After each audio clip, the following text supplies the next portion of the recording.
This over here is the boundary fence for Thorpe Park Resort, and this is a pathway called Monk's Walk, which runs right along the boundary of Thorpe Park. And today all of Thorpe Park is located on this side of the boundary fence. But did you know there used to be some attractions that crossed over to the other side of Monk's Walk? In this video I'm going to be talking about 3 attractions that you may not know existed here at Thorpe Park Resort. But if you do go on to enjoy this video, then please hit the subscribe button to let me know that you want more content like this. Now, last time I was here I was talking about the Canada Creek railway trains, which were moved to right behind these trees, but now all but 2 of the carriages have completely left the Thorpe Park Resort. And as far as I'm aware, they're going to be moved to another heritage railway site to be repurposed and used again, which is really cool to hear. But today we're not talking about what's over here, but more what used to be on this side of Monk's Walk. This right here used to be the site of Nature World at Thorpe Park, which I guess isn't really much of a themed area, more just the lakeside and a place where you could have a nice picnic. But you could also go out on pedalos and rowboats in the lake over here. Anyone who's been here before will know that there's a weird sort of luxury super yacht thing hidden in the trees here in the lake, which is very strange, and I have no idea what it's doing here. But essentially this is where Nature World used to be, and you used to get here by coming down of what the Canada Creek Railway took and just coming across over here. I would assume that back then these big fences wouldn't have been here, obviously, because you would need to get from one side to the other. But I just find it fascinating that a large part of Thorpe Park used to actually be over here, where you could go on pedalos and rowboats and just have a nice picnic over here. Now, funny enough, talking about this side of Monk's Walk rather than the actual Thorpe Park side of Monk's Walk, I've just seen 2 vehicles drive across from this side to the other side, almost suggesting that, you know, maybe Thorpe Park still actually own this side of the property. Yeah, they just went through this gate here and drove over to here, because at the moment they're in full swing getting the park ready for a reopening in just a month's time. So there's lots of activity going on in the park.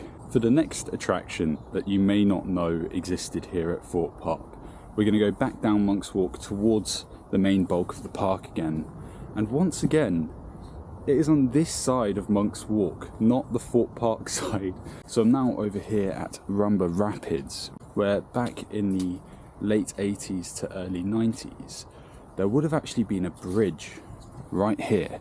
So there's Nemesis Inferno, and there would have been a bridge that actually came across where Monk's Walk is now, over to this mound up here where you can see this fence. And what was up there was a viewing area for the water skiing place on the other side. And the water skiing place still exists to this day. You can actually go and do water skiing on the Thorpe Lakes. But this was a viewing area and was one of the attractions here at Thorpe Park. You could come and view the water skiing up over here and come across this bridge, which doesn't exist anymore, to go and see the water skiing. It was called the Britannia Arena and can still be seen on maps to this day. I just find it fascinating because we're so used to all of Thorpe Park being on this side of this boundary fence, but to know that Thorpe Park used to actually span this side of Monk's Walk as well, it's just very interesting to me. And the final attraction I'm going to talk about in this video is right on this site here, where that's the building for trailers. And just in this area was a ride that some of you actually may be aware of, called Miss Hippos Fungal Safari. This is a slow moving cars ride that I actually went on as a kid and absolutely loved. But did you know it didn't always used to live in that spot? Before the ride became Miss Hippos Fungal Safari and was based right here next to where Trailers is now, the ride was called A Drive in the Country, and it was actually located more into the centre of the park, closer to where things like Colossus and The Walking Dead, the ride building, are now. Back then, the cars had more of a colourful look to them, and it wasn't remotely safari themed. That only came later when it got moved to the site over there, near where Trailers and Nemesis Inferno is. You may have actually been lucky enough to ride on this ride if you went to Thorpe Park before 2009, when unfortunately we lost Miss Hippo's Fungal Safari. But Miss Hippo's Fungal Safari lives on in a tiny way here at Thorpe Park, because one of the cars is still located in the Thrills Workshop building right near the entrance of the park. So that's it for this video, looking at 3 unusual attractions that you may not have known existed here at Thorpe Park Resort. If you liked the video, then a thumbs up would be great, and a subscribe to the channel would be even better, because it shows me that you're enjoying the content. Again, this is all very experimental to me, but your support means a lot to me. So thank you so much for watching this video, and I'll see you in the next one. There it is.